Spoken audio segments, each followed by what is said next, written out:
এভাবেই চিৎকার করে কান্না করছেন কয়েকজন প্রবাসী।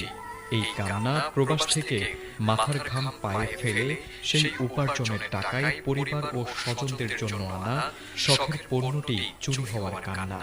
সৌদি প্রবাসীর ব্যাগের তালা ভেঙে শাহজালাল আন্তর্জাতিক বিমানবন্দর থেকে কে বা কারা নিয়ে গেছে তাদের শখের মালামাল, যে ঘটনার একটি ভিডিও ছড়িয়ে পড়েছে সামাজিক মাধ্যমে।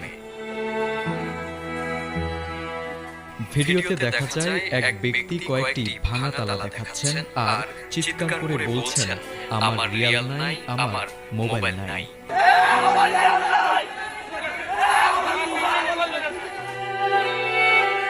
এ সময় আরো একজন দাবি করে বলেন,